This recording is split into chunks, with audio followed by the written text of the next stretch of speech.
Right, ladies and gentlemen, we're back and better than ever. Today I might expose myself even more than I already have.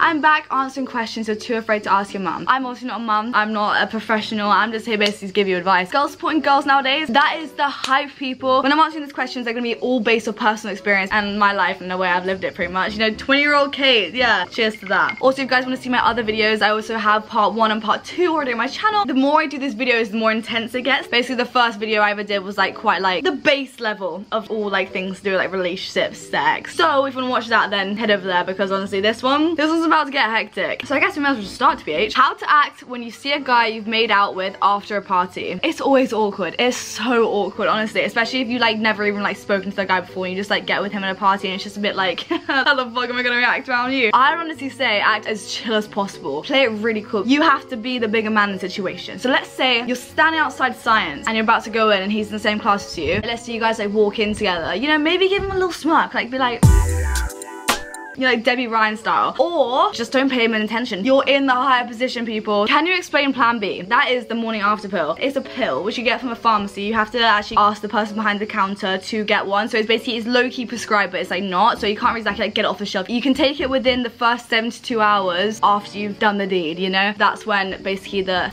is like active within like your system pretty much. It won't work as well if you do it after 72 hours. And basically it prevents ovulation, blocks fertilization, or keeps the fertilized eggs from implanting in the uterus. Therefore, no pregnancy. So that's why people take plan Bs, because they didn't use protection during the time or the condom split or something like that. Basically a plan B. Literally as it says on the box. Is bigger better? Well, you see, the thing is, it ain't anything to do with the size. It's just to do with technique, however comfortable you feel with the people. I'm going so red right now. Oh my god, this is such an embarrassing topic to talk about. You know, you can't judge a person on their size. Don't judge a book by its cover. Judge it on the actions it portrays. Boom. Yeah, I said it. One thing about sex everyone needs to know. You have to be the most comfortable within yourself and then it'll be the most enjoyable experience. Like you can't be like uncomfortable in that situation, otherwise it won't be like an enjoyable experience, you know? You have to feel you're also in control. You get me? Like you can't just be like thrown around like a rag doll unless you're like into that shit. But like, I don't know. Realize like what feels good for you and what like feels good for them. If you feel comfortable, then it's like the best experience ever. Also, you have to realize that it's actually just not as big a deal as you actually think. Everyone does it like every single second of the day. Once you start doing it and you're like with a significant other, it's actually just like a daily thing. Isn't it, Kwam?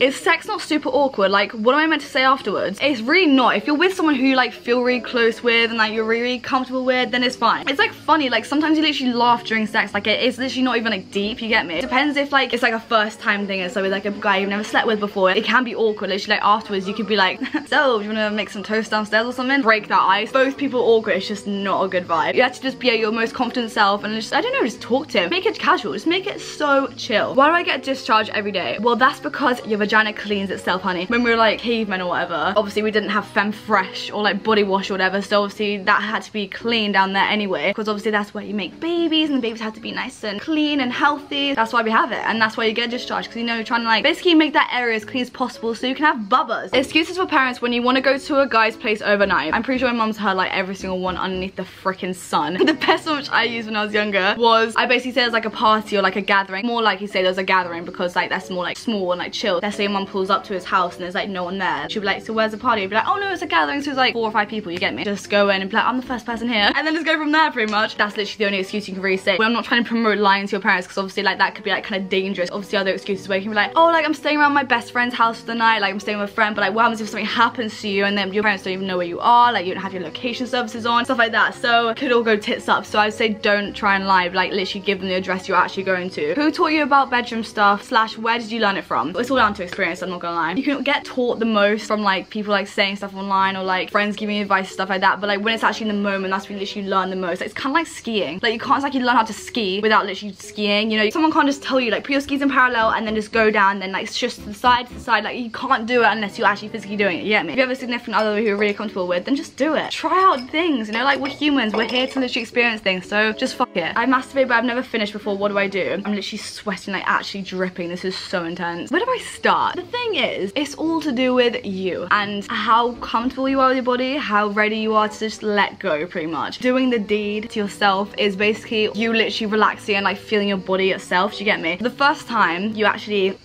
which I found out myself, obviously, because I have done it. Yes, I know, guilty as charged. You just gotta do it until you actually feel the feeling. And like, once you feel the feeling, you'll know. You will 110% know that you finished. Like, there's no doubt about it. You just gotta keep going, pretty much. You know, it's really awkward. It's so awkward to say, but like, there's like parts of like doing it where it's like, it feels really nice, and then it gets like really like weird and uncomfortable, and it's kind of like a weird feeling where it's like low-key needs to like pee, and then it gets like a nicer, then it like hits basically like a climax, but you'll know when you're climaxing, you get me? And that feeling basically lasts, I'd say 8 to 10 seconds, where it's like really intense, you get me? And you'll know when it happens, trust me. Shaving down there, I'm not getting razor burns. So shaving down there, I've talked about this so many times before, but honestly, all I can say is sensitive razor, conditioner, and for aftermath, baby oil, which you can use, or coconut oil. And basically I've waxed my bikini line, I've gone on holiday the next day and jumped into the sea, and it is just flared. Not a vibe at all. Everyone says shave downwards. Let's say this is your mons, I don't even know what it's called. They always say like, get the razor and shave in the direction the hair's growing. I don't do that. I literally shave upwards. I don't really have any problems with that, but I don't know why everyone says like shave like downwards. Like, it doesn't really shave it to the maximum capacity it could, because there still is a little bit of hair, you get me? Fuck the rules, that's why they're there, you know? Razor burns is all to do with the pants you wear, type of clothing you're wearing, because if you wear like tight jeans, you're gonna chafe, and then that's gonna make razor burns, you get me? But then the first day of shaving, wear kind of like loosest clothes, but then also it's to do with pants as well. If you're wearing lacy pants, that will give you razor burns. It really will. Don't ever shave dry. Why the hell would you shave dry? Don't ever do that. And make sure to use conditioner. Body wash does not cut it. Also, it's not good to put body wash down there, sweetie. Femme fresh only, or just water. Don't put your scented freaking imperial leather, coconut lather down there. Just, it's not it, sis. Should you be able to feel a tampon when it goes in? When you first put it in, obviously, when you're actually like applying it, but once you put it in, you shouldn't feel it at all. Like, literally at all. The only thing you should literally feel is basically the string in your pants. So if you do feel it, you haven't put it in far enough. Yeah, I'm sorry to break it to you, but it's only the truth. It's meant to be like quite high up there, I'm not gonna lie. And if you feel it, then I'm sorry, you have to take it out and put a new one in, because you can't exactly just shove it up further. Well, I mean, you kind of can, but it'd be a bit messy.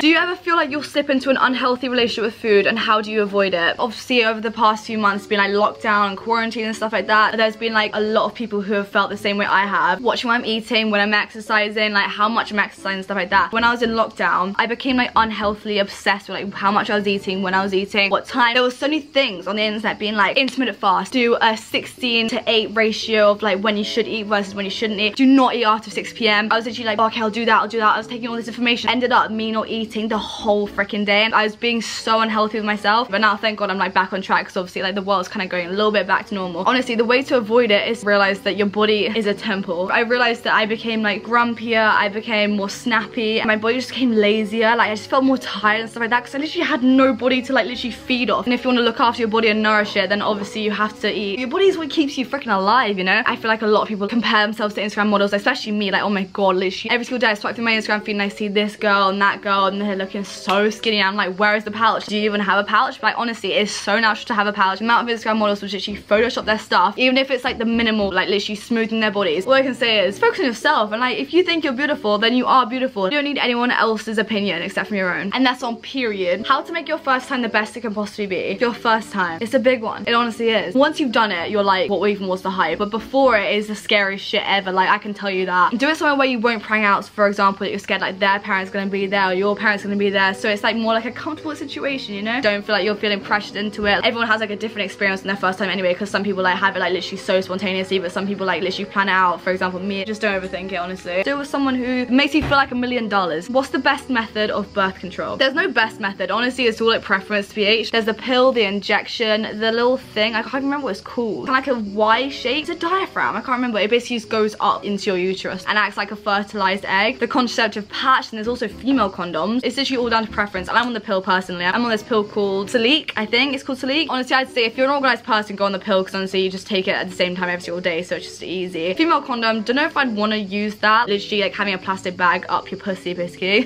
Personally, I've heard so many horror stories about the injection, where it's like, it lasts for like 3 years, and basically people's hormones are so imbalanced that it makes them so like moody, sad, upset, and they literally can't do anything about it, because it's literally in their body for 3 years, and they literally have to deal with it. So yeah, that's not really a vibe, because honestly with pills, you can literally just change from pill to pill to pill if you really want to. But with pills, you have to try them out for like 3 months straight to see like how well it actually does. After 2 months of microgynon on my first pill, I was like, nope, this, I'm out. On the second month, I was like, I'm not even Kate anymore. Who the hell even am I? There's no best method, honestly. Why do people use birth control when they can literally just use condoms? So it's a thing called going raw. For guys, from what I've heard and what I know from my own boyfriend himself, it basically feels better without a condom. Condom is basically another layer of skin. It's like kind of, in boys' words, like having a plastic bag on your dick. Basically, it just feels better for them, and it also feels better for the girl as well, out of experience.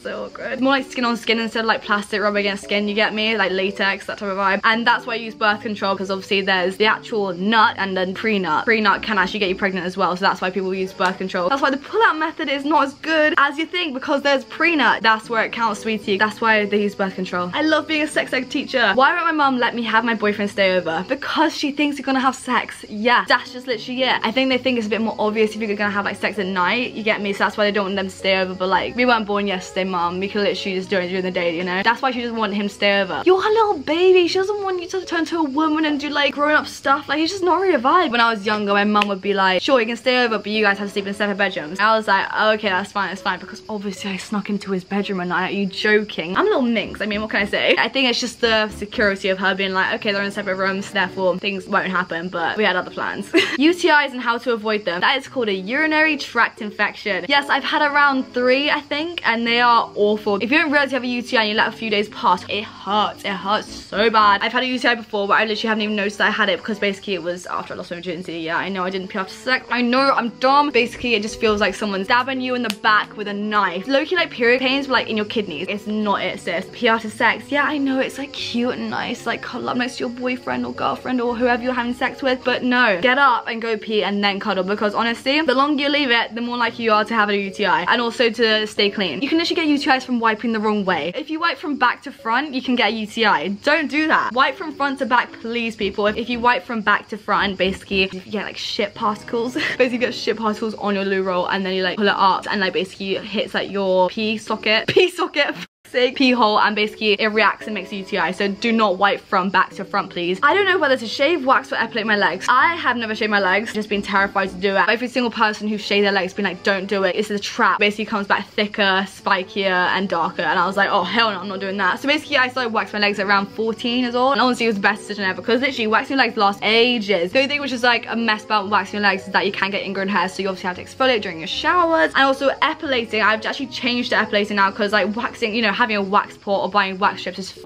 long, and basically with wax you have to let the hairs grow out so long. Well, not really that long, not like this long. If your hairs are that long, I think you might want to go to the doctors or something, because that's a bit of an issue. With epilating, you can do like shorter hairs. I literally just have an epilator now, and I literally just, you know, do it whenever. Epilating I think lasts like a week or 2 weeks for me, and waxing literally can last 3 weeks, so it's lush. How to stop ingrown hairs and what to do if you get them. I do get ingrown hairs around my coochie area and around my armpit area. To avoid that is obviously exfoliate, but like use like one of those hand mitt things, basically scrub around so like you don't get any ingrown hairs. But basically if you do get them, for me it's a bit of a habit, and it eventually becomes disgusting after a while, because I'm obsessed with it and it's the most satisfying thing ever. But basically I like tweezer at them, or like try and like get in them, and that's literally what I do. I literally just tweezer out with a sharp pair of tweezers. Might leave a little bit of a mark or a scab, but at least the hair's out and it won't become like bulbous, like a big bump, because like that's just not a vibe. And that's all the questions, people. That is it. Yes, I feel like I got a bit intense in this session, I'm not gonna lie. Like there was a lot of things which I exposed myself about, but you know what, we're here for it. I feel like we should all just be more open about things nowadays, honestly. Like stop all these taboo questions or whatever. We're all human, everyone experiences basically the same thing, so like why don't we just talk about it, you know? If you want a part 4, then just let me know, because honestly there's so many questions, like there's so many things I haven't even tackled, but just let me know. And yeah, thanks so much for watching, and peace out.